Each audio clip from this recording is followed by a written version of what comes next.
But we're now looking at a aerial view on Google Maps of Banks Peninsula and Christchurch, and you'll see a very prominent lake there. That's Lake Ellesmere. It is 30 kilometres long and 14.5 kilometres wide, and it's a very big lake. It's 197 square kilometres.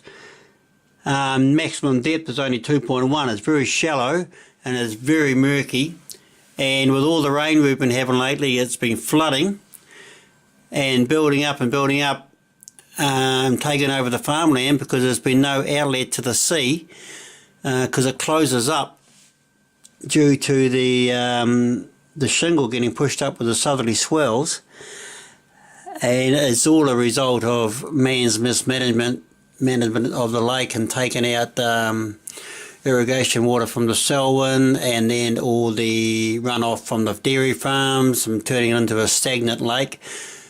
But now they're doing something about it, and hopefully it'll stay open for a long time, the outlet, and if they put something permanent on there, it'll be absolutely fantastic. But I went down there with my daughter today. I went down there with my oldest daughter yesterday with a granddaughter, and the little granddaughter got sick and we couldn't take their vehicle through the creek because it wasn't a real heavy four-wheel drive. So I went down there with my other daughter today and we had a look. So I'm just going to zoom in a wee bit and show you where we went. We looked at the mouse, we left Christchurch and drove down to Leeston, which is there where the mouse is. Now we're going to zoom in and change the view of the camera slightly. Right, then we drove from Leeston down here, we can see the mouses down here to Tamutu. And then we drove, I don't know if I can bring it in a wee bit closer. Yes, I can. I've just got to zoom it up now.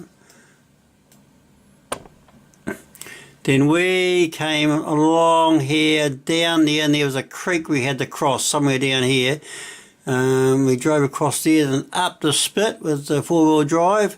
And here where the mouse is, it's all opened up now. They bulldozed it through, and they opened it up, and the water was rushing in because a big spring tide at the moment, and the water was pumping in, nice fresh seawater pumping in, and then of course when the tide turns, it all comes out, and then that exposes the sandbars out there and the mud flaps, and then the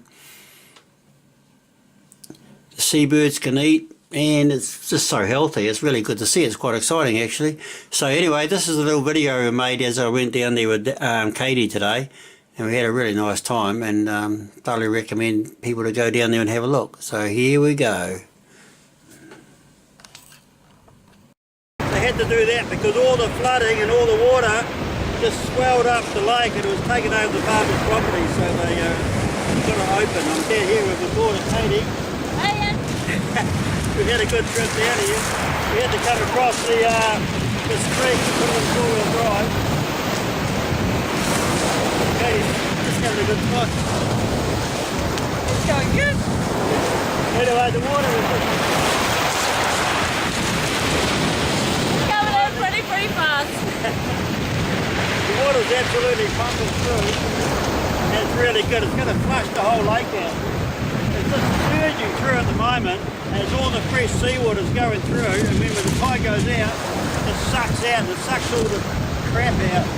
So hopefully the lake will be on its way to coming back to a beautiful lake again. What happens is it closes up, a lot of storms come along, very substantial out there at the moment. Perfect, no, it must be good fishing down here, so we've got to come down here and put the rods out. This is just fresh conditions today, plenty of driftwood to light a fire. So to get down here, you go to Tamutu, and then you go through Leeston, down to Tamutu, and then it's up by the marae, there's a road that goes down. You're going to go over this creek and four-wheel drive down here, and don't do it without a four-wheel drive. No. We need to take his shoes off just to try and make sure we can get through right. Yeah, so we had a bit of fun. It was a wee bit iffy about taking it on, but we got there all right. I need a winch just in case we got through. I'm just going to show you the setup here. I'll pick the camera up like I've done before. Let's show you the water racing through into the lake. Look, Yeah, it's coming out very bad. when it's full, it's 21, I think it's 21 k's long or 17 k's wide, or is that wild? What I'll do, I'll get some facts and figures and I'll add on a bit of audio with some facts and figures about the lake. There's a lot of history here, and it's an amazing place to be. It's home for lots and lots of bird life. It's amazing. And now that it's flushing out, it might come clean. Oh, yeah, it must be this awesome. Conditions like this, maybe when it starts to go out, when the fish come and feed it. Awesome. Okay, I'm really glad we made it out here. So I'm just going to give you a bit of a view. I'm picking up the camera now. See how that is. It's just racing through. It's just really surging in, so I don't know what time high tide is. But I'd like to actually come down here one day and just be here for the change of the tide and watch it all start sucking out. It wouldn't be bad out there on the board actually, in the right conditions, a little wave. Now this is the lake itself. I'll walk down here so you can get a better view of the lake, because it's a huge lake. It's not deep at all. It's actually, I think it's only about 12 feet deep, so many metres deep. Lots of eels here. And what's happened over the years, all the farms and all the runoff from the farms just goes in there, has made it stagnant. But just what they've done now, opening it up, it's just the best thing ever, you know. Just like open your windows in the morning. I'll get up on this little mound. Whoop. Right. Now that is only some of the lake. It goes up right around that corner down there, the way down to Birdlings Flat. It's huge. I remember coming out here to a catamaran once and just sailing and sailing for ages, never getting anywhere. And we're coming back, we had a K to get back to the truck, and the wind died down. We had to take the centreboards out and row in. That was a classic day. A huge area. I've heard that when it's full, it's the third biggest lake in New Zealand as far as area goes, not as far as water volume goes, because it's so shallow. So that is yet to be verified. And here is the spit. It's about 25 miles long. It comes from Birdlings Flat. You can drive right down there, and it's just desolate land. I've done it once. Good to do it again actually, just to actually do it. So look at that, that is pumping in, that's just surging through. So all that's going to go in and it's filling up the lake, and then it's going to drain and take all that murky water out. It'll be amazing. A month of this could just transform the lake. And it's exactly what they've done at Lake Forsyth, that footage I got from the other day. Fantastic.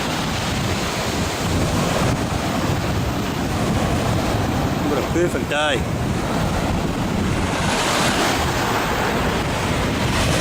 I'll just take the camera and the speed of the current.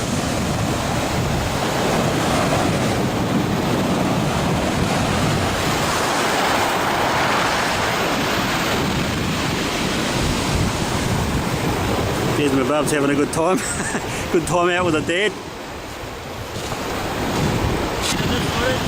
hope you enjoyed it. It's just really interesting to be here and just to see what's happening, you know, what they've done. Fantastic. Okay, I'll see you next time. Sin City. I want Sin City.